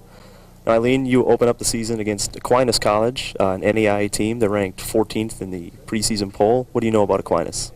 Well, the few scouting reports that I have obtained, and I did watch a film from last year, they're a very well-coached team. Patty Tibaldi has been there for 13 years. They have a junior varsity program, so that certainly gives them the opportunity to refine their players in time they're juniors and seniors. They really are very well adjusted to the program. They are a very good defensive ball club. They do a lot of full court pressing, man-to-man jump switch, and that's something that we have to be prepared for. They did lose 3 starters, and I don't know exactly how they're going to replace them. I am aware of a junior college transfer that gives them a little height at 6'1", so I'm waiting to see what she's all about come Friday. Okay. How have you been able to learn anything about them? Just in watching game films from last year that we got from some other opponents and then scouting reports. I want to mention, too, that they have a young lady, Hayward, about 5'7", an outstanding perimeter shooter. In the films that I did watch, she did an outstanding job, and I don't even recall a time that she missed a shot, but she is their leading scorer. They're very well balanced, in looking at the rebounds especially. 5 or 6 girls all average about 4.5 rebounds. There's not a dominant rebounder. That may change now with the size that they've added to the team this year, but everyone contributes a great deal in all areas. Their leading scorer, Hayward, is the best perimeter shooter, and she's also leading in steals and is right at the top in rebounds. Okay. Now, Saturday night, then, you play Oakland University in their gym. Now, Oakland's a team we've lost to 4 out of 5 times, but last year we beat them. What do you know about Oakland?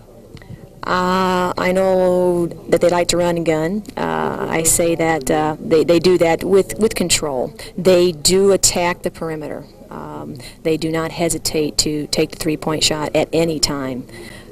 So that's something that we're really going to have to extend our defense on and be ready for. They have a young lady by the name of Jones, and then also Golan is a returning top player, their leading scorer, and all of them are good perimeter shooters. Even their post player, Lamphere, at 5'11", can also shoot the three-point shot. So we have really got to keep our eyes on the perimeter, but at the same time take away their inside game. They also like to press. They do a real good job with their press, and sometimes they'll press for 40 minutes. So it's going to take some stamina, and I'm going to be using a lot of players to try to keep up with them. Okay. How important is a game against a team like Oakland, who's always one of the top teams in the region? How important is a game like that this early in the year? I think it, number one, will give us a very good idea of where we stand, because that's still a question mark in my mind, having never seen the Division II programs play and trying to compare our talent with other programs. It will give us a very good idea where we are early on, and if we should be so lucky to have a victory over them, it certainly is going to do a lot for us in the rankings, and when it comes time to NC2A tournament bids, we're hoping that a victory with Oakland and Aquinas as well, would help us out. Okay. Now, next Wednesday you come home to play Wayne State in the home opener. Have you had a chance to take a look at Wayne State at all?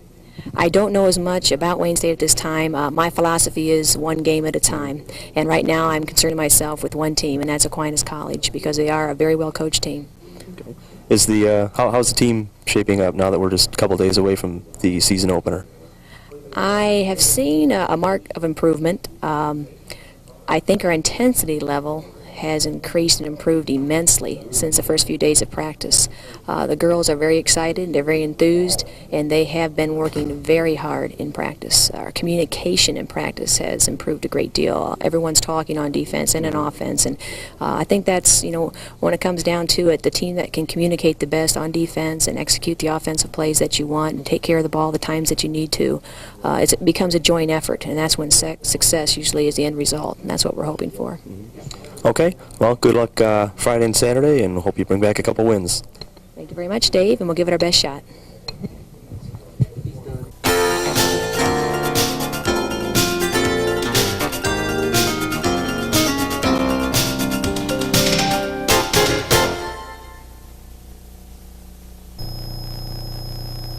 Okay.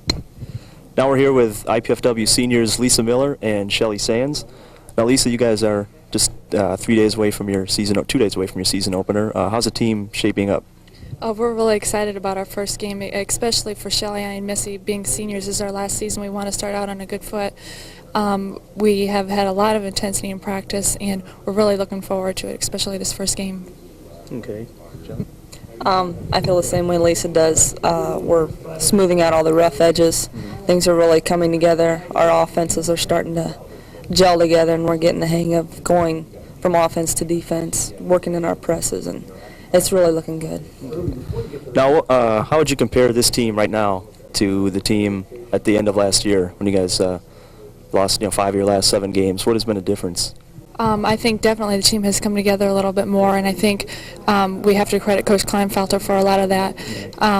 Other than that, I think on the floor, I think our defense has picked up a great deal. We're a lot more intense on the floor, and I think that people are a lot more excited to be out there this year.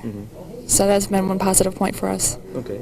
And you guys are both seniors. You both are starting your 4th year. Do the players look to you for any kind of leadership, and if so, how? Do you lead more by example, or are you more vocal on the floor? I hope they look to us. We do whatever on the court or off the court if they need us. We're here. Lisa more leads by example, and I lead more vocally. I guess I'm a little louder. But they come to us whenever they need us, and that's what we're here for. Okay. Lisa? I basically have the same thing to say as Shelley did, and what we're trying to do as seniors is set an example for the underclassmen. So after we leave, they can maybe carry on. The juniors can carry on what we have done, and basically try as hard as we can so they can look up to us. Okay. Now, we've been practicing with a new coach for about 2 months now. Are there any different styles of play we can expect to see this year? I think there's going to be a lot of intensity. We're going to scrap for the ball. We did last year, but I think we're going to scrap a little bit harder. The atmosphere is a lot different. Everybody feels, well about what we're doing, and I think it's really coming together well. Now you guys open up with Aquinas College, an NAIA team, on Friday, and then you play Oakland, a team you've faced several times. What do you know about these two teams? We're pretty familiar with Oakland. We've played them quite a few times. It's almost like a second home for us up there. But Aquinas, we're not really familiar with yet. Coach, I'm sure, has a good scouting report, and we're looking forward to playing them. They are a division lower than us, but we're going to take each game one at a time and respect all opponents. And I think Aquinas has the ability to give us a lot of trouble, but I think if we play to our ability, I don't think we'll have any problem with them. Okay. Now, just having been in practice for a couple months, what would you say are some of the strengths that this team has, and maybe some areas that you guys need to improve on? Well, this last week, I think layups we need to improve on. We had a hard time with that, but basically our strengths, are across the board, everything. We have, a couple people in each area that are really pulling their weight, and I think our whole game is a strength. I agree with Shelley. I think one of our strengths is definitely our outside shooting. We have some good outside shooters, and we have 4 very good post players that I think have learned the drop step and the turnaround jumper, and I think that's one of their strong points. As far as a weak point, I think we have to concentrate a little bit more on boxing out and getting rebounds. If we hold a team to perhaps one shot every time down the floor, we'll win every game, and that's one of our goals. Okay. Now, Lisa, you were an All-American last year, and you're another strong candidate to be a first or second team All-American this year. Does that put any additional pressure on you? I think I used to have a lot more pressure than what's been put on me this year. I know the team is behind me all the way, and I can't win a game by myself, and I know that. And the players that have been coming out there this year have definitely taken over, especially in rebounding, and we've gotten some great outside shooters, and that takes a lot of pressure off me. I will do my best to help the team win in any situation, but I have 100% confidence in my team that they're going to help me out there. Okay. All right. Well, it's IPFW senior Lisa Miller and Shelley Sands. Alan Bangs will be here with some sports scores right after this. All in favor of wearing safety belts, raise your hand. You could learn a lot from a dummy. Buckle your safety belt. Hi. I'm here to talk to you about why you shouldn't smoke. The first and most important reason is that we have proof that it can kill you, and I want you to live a long time. Secondly, I want you to be popular. If you smoke, not only do you smell bad, but your smoking will bother other people, say at parties or in the halls at school. So if you don't smoke now, don't start. And if you do, try quitting. You'll live longer. Thanks. We're fighting for your life. Hi, we just worked out on the Mind and Body Workout. Join us next time. Be there.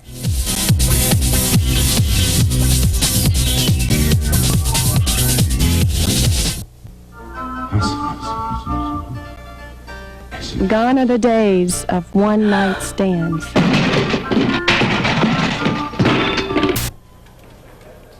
Here's a look at College Update Sports. College basketball season is once again upon us, and it looks to be a good year for the IPFW men's team. 9 players, including 4 starters, return from last year's 16 and 12 team. In the front court, IPFW features 4 returnees, including junior Sean Gibson, who led the team in rebounding and scoring last year. The 6'7" Gibson was selected second team All Great Lakes Valley Conference last year. Fifth-year coach Andy Piazza is hoping he'll have some momentum on his side to start the year. The Mastodons won 6 of their last 8 games, including stunning upsets over Bellarmine and Ashland, both of which were ranked in the top 10. Along with an experienced front court, Piazza says perimeter shooting is another strength the Mastodons have on their side this year. Last year, the Mastodons ranked 2nd in the GLVC and 25th in the nation in three-point shooting with 7.3 trays a game. A problem Piazza says he has to deal with is ball handling. Last year, the Mastodons committed the most turnovers in the conference. In the GLVC preseason coaches poll, the Mastodons are picked to finish 5th, behind Ashland, Bellarmine, Kentucky Wesleyan, and Southern Indiana. Head coach Andy Piazza is IPFW's winningest coach ever, with a career record of 72 and 40. He is joined this year by assistant coach Dick Dumanian, who is starting his first season at IPFW. Things also look good for the women's squad, who return 11 players from last year's 19 and 9 team. First-year head coach Eileen Kleinfelter takes over the helm of a team that finished 3rd last year in the GLVC. Headlining the Lady Dons' core of returnees is senior All-American Lisa Miller. Last season, Miller led the GLVC in scoring with 21.4 points per game and was among league leaders in rebounding, field goal percentage, free throw percentage, and steals. She also became the school's all-time leading scorer with 1,606 points. A problem Kleinfelter has to resolve is that of replacing last year's starting point guard Dawn Harbaugh, who graduated after becoming the school's career assist leader. 3 players vie for playing time at point guard, including junior Tina Menier, sophomore Amy Perkins, and freshman Jamie LaRue. Despite winning 17, 22, and 19 games in the last 3 seasons, Dons have yet to finish higher than 3rd in the GLVC. This year, IPFW was picked to finish 4th in the GLVC preseason coaches poll. First-year coach Eileen Kleinfelter is joined by assistant coach Diana Small. In women's volleyball news, IPFW captured 2nd place in the 1991 Great Lakes Valley Conference Championship last weekend in Ashland, Ohio. On Saturday, November 16th, IPFW advanced to the title match with a 9-15, 15-2, 15-4, 15-11 win over Bellarmine College. Junior Temple Swoverland led the Volley Dons attack with 14 kills, while junior Bonnie Cannell added 11 kills and 4 blocks. Ashland University ended IPFW's hope of winning a 2nd straight league title with a 15-8, 15-7, 15-6 win in Sunday's championship contest. Senior Wendy Vanderwilt led IPFW's attack with 9 kills. The University of Southern Indiana won Saturday's consolation match, defeating Bellarmine 14-16, 14-16, 15-13, 15-13, and 15-13. IPFW head soccer coach Troy Rushing has been named the 1991 Great Lakes Valley Coach of the Year, the league announced last week.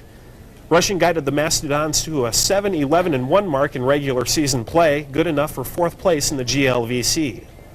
IPFW also advanced to the semifinals in the GLVC tournament before being beaten by Lewis University. All this comes after the Mastodons finished last year with a record of 1-15-2 without winning a single league match.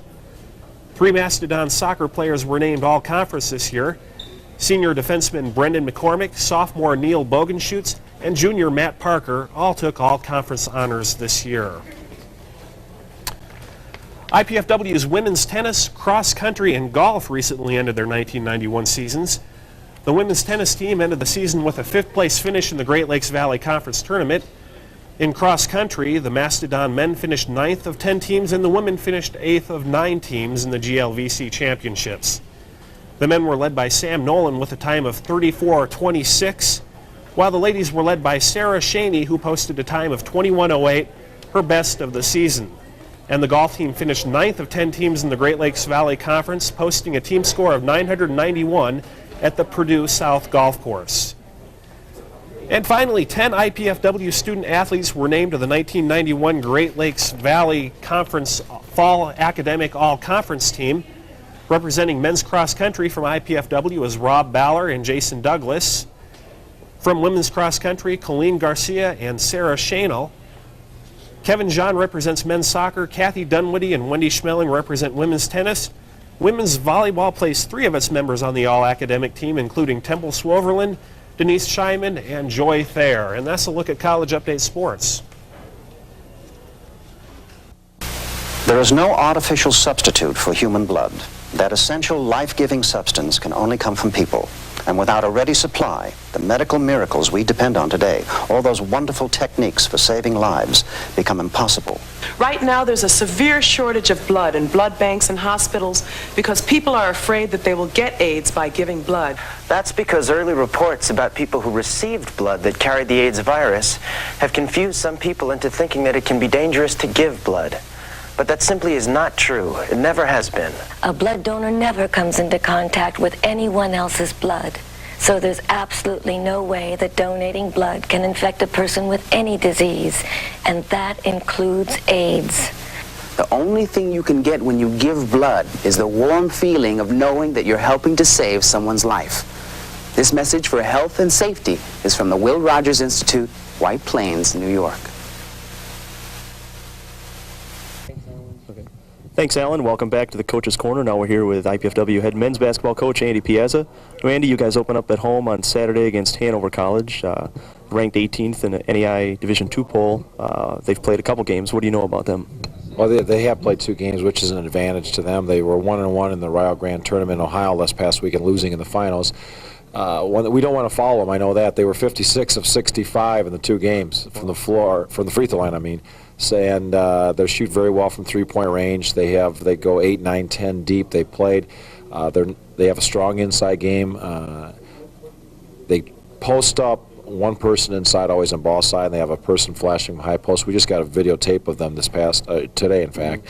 And so we're breaking that down right now. Mike Beitzel, the coach of Hanover, I've known for years. He was at Northern Kentucky University, so it's an advantage to him that he has coached against me several times and knows our system, and it's an advantage also to his players to have played 2 games already. And it's our opener. I'm sure we'll have the jitters, and it's our first game, and being at home, sometimes we're more anxious and possibly can make more mistakes early in the game. Right.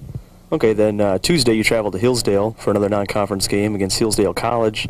Have you had a chance to look at Hillsdale? We've played them the last couple of years, and last year was the new coach was there, and their system is called load and launch. They want to average 43 pointers a game, so it's a different system that we're used to going against. In our conference, you know, we have a lot of teams that shoot threes, but usually they have an inside game to set up the outside game, like we do.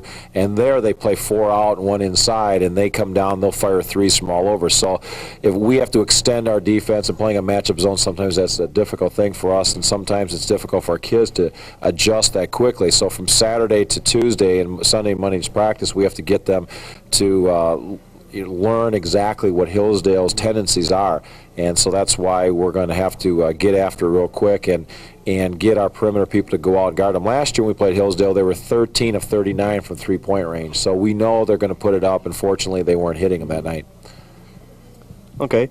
Now, like you said, opening night's just 3 nights away. Have you given thought to your starting 5? Well, Jeff Smithy and Andre Walton are going to share the point guard position. Regardless of who starts, both are going to play a lot of time because we're going to up-tempo and press a lot. Dwayne Shears will probably start the shooting guard. It was our 6th man last year. He's done a fine job in preseason this year. Defensively, he's really improved, and his shooting is always there. Gibson will start at the 4 spot, Sean Gibson that is, and he started for the last 2 years for us.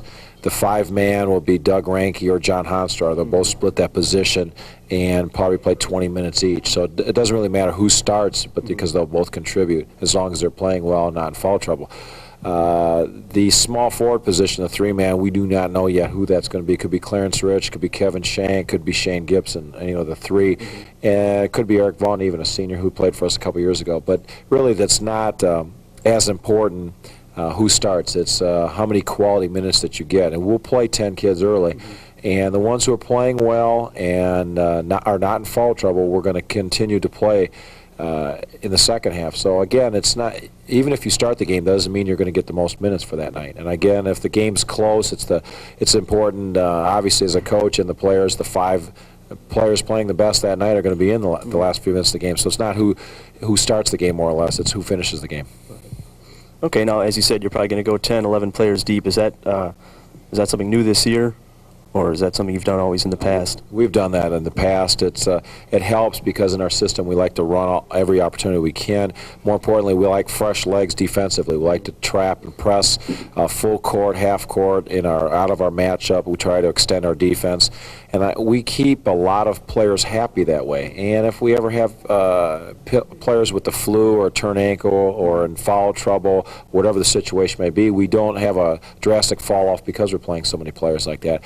It's great for morale. We share the ball offensively. It's an advantage because we're very deep and we have a big team. It's also an advantage that we don't have a 20-point score because teams can't double up on one particular player. We have an inside game, outside game, and we have a lot of people scoring. So on any given night, it's an advantage that we don't have a true superstar, that teams cannot pay too much attention to one or two particular players. Okay. Well, Andy, good luck Saturday and next Tuesday. And we'll be back with Sean and Shane Gibson in just a moment. Thanks. Vince, get up. Safety belt test at 9. Hurry. Not another windshield taste test. Count me out. What? The old pro backing down from a motorhome? Nothing like that. I'm just tired of trying to convince people to wear safety belts. No one's listening. Safety belt saved Barbara Mandrell. You're right. Someone listen. Let's hit the road. You hungry, partner? Let's do some donuts on the way in. Good idea. You could learn a lot from a dummy. Buckle your safety belt. Your first try of crack, a very concentrated form of cocaine, can cost just a few dollars. But what does crack really cost? Crack is so poisonous it can kill you, even on your first or second try. Crack is so addictive, you can spend every dollar you have and still not get enough. Crack can cost you your family, your friends, your job, everything and everyone you care about. Crack's price is just too high to pay. A message from the Will Rogers Institute, White Plains, New York. Okay. Welcome back. We're here now with IPFW junior forward Shane Gibson and his brother Sean. Now, Sean, this is your third year here at IPFW. What's it going to be like playing with your brother this year? It's going to be a lot like high school, I guess. It's a lot different. I mean, it was kind of, we know what each other's going to do in all situations because we've played together our whole lives, so it'll be a pleasant change. Okay. Now, Shane, you sat out last season. Before that, you played some Division I ball down at Baptist, now Charleston Southern University. Have you had to make any adjustments after sitting out the year? Really not much. I was just sort of out of shape. It took quite a while to get back in shape, and now that the season's been going for about a month or so now, I'm pretty much back in shape where I was when I first, left about a year ago. So I mean, the main part that I had the hardest time was just getting back in shape. Okay. Now, Sean, last year you were the second leading rebounder in the league, ranked among the league leaders in scoring and field goal percentage. You look to be a strong candidate for postseason honors again this year. Does that put any kind of extra pressure on you? No, I don't think it does. I've never been an individual player. I just want to, get some things done as a team, and whatever individual accomplishments you get, then you get. I just want to try and win 24, 25 games, get into the tournament. Okay. Now, Shane, although you guys look a lot alike, you're about the same height. You're more of an outside player. Yeah, I play outside, whereas Sean's more of an inside player, which in high school it was kind of, both of us more or less played inside. And I finally got to start moving out some, and when I went to my Division I school, I definitely played outside then because I just didn't have the body to match up with the big people inside, and now I'm learning I don't have the body to match up with the people inside with him now anymore. Okay, now Sean, although, like we said before, you're second in the league in rebounding, there are a lot of guys in the league taller than you, bigger than you. What makes you such a solid rebounder? Just use my head. Everyone knows I'm not real. I mean, I'm halfway decent size, but I don't jump that well. I just try and get position on people and use my brains to basically do all my rebounding for me. Okay. Now you guys are just a couple days away from your opener. How do you see the team shaping up? And are you guys ready to go? Right now, I mean, everything looks like it's pretty good. we're not really sure what the lineup's going to be yet, but we've got 8 or 9 people that can really play. So I don't see where there's going to be too much different at times. Sean?